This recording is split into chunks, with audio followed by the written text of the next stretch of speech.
और BJP in दिनों उत्तर प्रदेश में तमाम चुनावी अभियान चला रही है, लेकिन इस अभियान से दूरी बनाने वाले माननीयों की भी अब रिपोर्ट तैयार हो रही है। सवाल पूछे जा रहे हैं, आखिर विधायक और सांसद अब तक चुनावी मोड में क्यों नहीं आए? इसी पर आपको एक रिपोर्ट दिखाते हैं।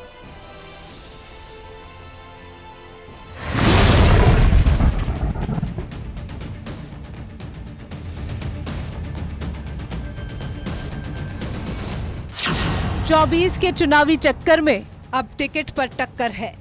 कुछ नए चेहरों को मौका मिलेगा, कुछ का टिकट कटेगा, क्योंकि अब उन सांसदों की एक बार फिर रिपोर्ट तैयार हो रही है जो बीजेपी के तमाम चुनावी अभियान से दूरी बना रहे हैं। साथ ही उन विधायकों की भी रिपोर्ट तैयार हो रही है जो अब तक ग्राउंड पर नहीं उतरे। यानी कि अब बीजेपी इन नेताओं पर एक्शन की तैयारी कर रही है। पार्टी ने सांसद विधायक की रिपोर्ट मांगी है, इंटरनल फीडबैक लिया जा रहा है। चुनावी अभियान में कौन कौन एक्टिव है, अभियान से दूरी बनाने की वजह क्या है, अपने संसदीय क्षेत्र में कब कब गए, ये वो तमाम सवाल हैं जिस पर प्रदेश नेतृत्व की नजर है और इसी आधार पर आगे की रणनीति भी तैयार होगी। लोकसभा चुनाव की तैयारी में जुटी भारतीय जनता पार्टी उत्तर प्रदेश में तमाम जो चुनावी अभियान हैं उनको संचालित कर रही है। बीजेपी नेतृत्व को इस बात की जानकारी हुई कि इन तमाम चुनावी अभियानों में पार्टी के कई सांसद, विधायक और मंत्री नहीं पहुंच रहे हैं। पार्टी ने ऐसे माननीयों की सूची क्षेत्रीय अध्यक्षों से मांगी है। जल्द ही ये सूची पार्टी नेतृत्व को दी जाएगी। ऐसे में एक बात साफ है कि जो माननीय इन चुनावी अभियानों की बैठकों में या कार्यक्रमों में नहीं पहुँच रहे हैं उनको पार्टी नोटिस देकर स्पष्टीकरण भी मांगेगी। दरअसल बीजेपी उत्तर प्रदेश में एक साथ कई अभियान चला रही है। क्षेत्रवार भी चुनावी अभियान के जरिए आम जनता से संवाद किया जा रहा है, लेकिन कुछ ऐसे माननीय हैं जिन्होंने अब तक इन अभियानों में योगदान नहीं दिया है। अवध क्षेत्र में अभियान से दूरी रही, मजबूती से अभियान में नहीं जुटे, पश्चिम और बुंदेलखंड में भी एक्टिव नहीं। सांसदों और कई विधायकों पर नजर। दरअसल इन क्षेत्रों के कुछ माननीय पार्टी अभियानों में यदाकदा मौजूद तो रहे, लेकिन कुछ पूरी तरह से नदारद रहे। अब उन्हीं सांसदों और विधायकों की लिस्ट तैयार हो रही है। भारतीय जनता पार्टी का सशक्त मंडल, सशक्त बूथ का अभियान है। हम वोट बढ़ाने का काम कर रहे हैं, हम बूथों को मजबूत करने का काम कर रहे हैं, जिसमें पार्टी के लोग लगे ही हैं। अभी पार्टी के प्रदेश अध्यक्ष और माननीय संगठन मंत्री ने दोनों लोगों ने क्षेत्रों में बैठकें की है और जनप्रतिनिधियों को भी, हमारे सभी सांसद विधायकों को जिम्मेदारी दी है कि वो अपने अपने क्षेत्रों में इस काम को आगे बढ़ाने के लिए पूरा सहयोग करेंगे और सबकी उपस्थिति और सबके सहयोग से ये काम हम मजबूती से सफल करें। ये सियासी एक्सरसाइज उस दिशा में भी है ताकि क्षेत्रवार पार्टी की रणनीति को मजबूत किया जा सके और उन सीटों पर भी पकड़ बनाई जा सके जहां 2019 के चुनाव में बीजेपी को हार का सामना करना पड़ा था। और इसी को ध्यान में रखते हुए टीम बीजेपी अब माननीयों से स्पष्टीकरण मांगने की तैयारी में है। Bureau report, news 18।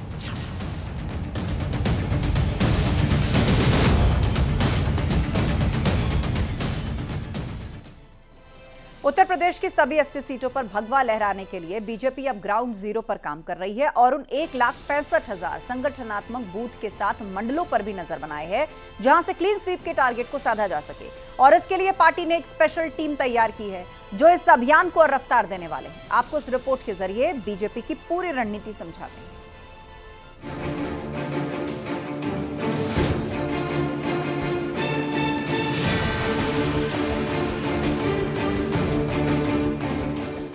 बीजेपी का 24 वाला वॉर रूम तैयार हो चुका है। यूपी में 80 सीटों पर जीत का फॉर्मूला मिल गया है।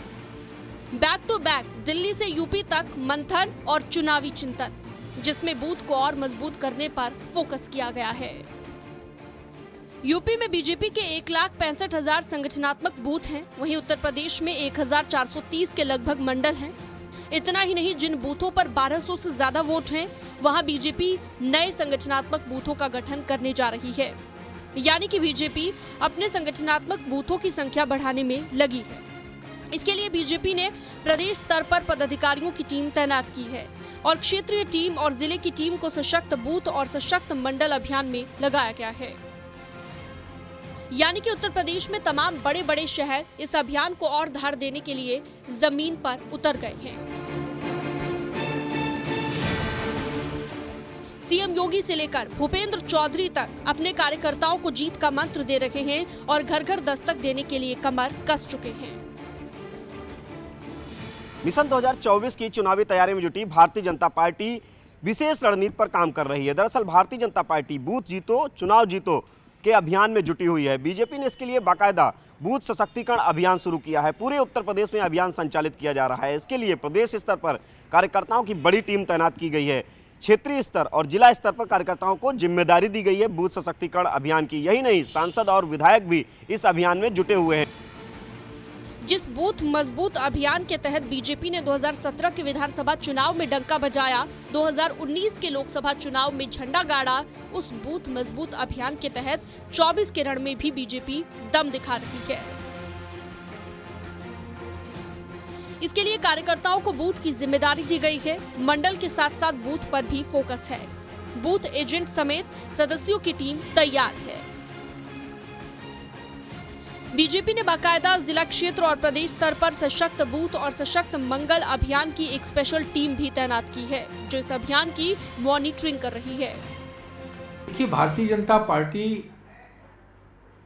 के लिए बूथ इकाई जो सबसे छोटी इकाई है, लेकिन सबसे महत्वपूर्ण भारतीय जनता पार्टी का नेतृत्व तो बूथ को मानता है।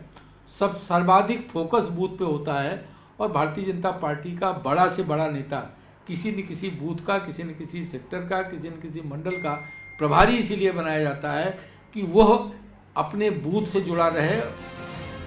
खैर, बीजेपी फिलहाल अपने तमाम बूथों को मजबूत करने पर फोकस कर रही है, तो दूसरी तरफ समाजवादी पार्टी के बाद कांग्रेस भी बीजेपी की राह पर अपनी ही रणनीति तैयार कर रही है। ऐसे में 24 की राह पक्ष और विपक्ष के लिए इतनी भी आसान नहीं है।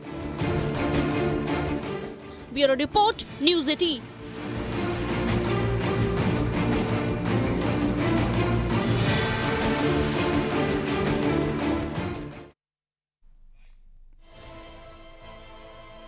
लखनऊ विकास प्राधिकरण 25,000 करोड़ के निवेश का प्लान बना रहा है। इसी को लेकर ग्राउंड ब्रेकिंग सेरेमनी होनी है। सेरेमनी से पहले आज एलडीए वीसी ने डेवलपर्स और निवेशकों के साथ एक बैठक की है और एलडीए के पास अब तक 61 परियोजनाओं के प्रस्ताव आ चुके हैं। इनमें हॉस्पिटल से लेकर होटल, स्कूल, कॉलेज के प्रस्ताव हैं। इन सभी प्रोजेक्ट्स को पूरा हो जाने पर करीब 1.5 लाख लोगों को आवासीय सुविधा का लाभ मिल सकेगा।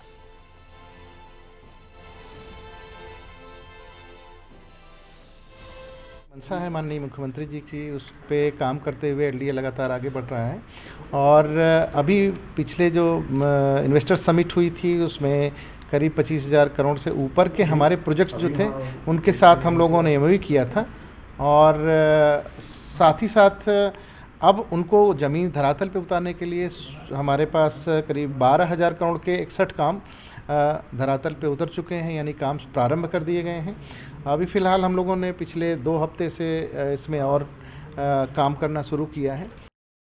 राजधानी लखनऊ में एलडीए के जरिए से 25,000 करोड़ के निवेश की संभावनाओं पर एक बार फिर से पुख्ता मुहर लग गई है। इन निवेश में 1.5 लाख लोगों को नया आशियाना मिलेगा। वहीं दूसरी तरफ जिन लोगों को नर्सिंग होम, स्कूल, कॉलेज के प्लाट भी चाहिए, एलडीए उनको भी मुहैया कराएगा। जो सबसे ख़ास और अहम बात है कि राजधानी लखनऊ में 7 से 10,000 रोज़गार का सृजन होगा, जिसमें न सिर्फ लोगों को बेहतर जॉब सुविधाएं मिलेंगी, बल्कि लोगों को पुख्ता ज़मीन के साथ ज़िंदगी जीने के लिए नया आशियाना भी मिलेगा। कैमरा पर्सन मनोज शाही के साथ अलाउद्दीन, न्यूज़ 18 लखनऊ। ओवैसी की पार्टी एआईएमआईएम के नेता का कहना है कि आजम खान ने अखिलेश यादव के दबाव में ही कांग्रेस के प्रदेश अध्यक्ष अजय राय से मुलाकात नहीं की। एआईएमआईएम प्रवक्ता फरहान का कहना है कि इस घटनाक्रम से अकेले अजय राय नहीं बल्कि कांग्रेस पार्टी का भी अपमान हुआ है। अखिलेश यादव नहीं चाहते कि मुसलमानों को कहीं से किसी तरह की हमदर्दी मिल सके। मुसलमानों को सिर्फ वोट बैंक की तरह इस्तेमाल करना चाहते हैं।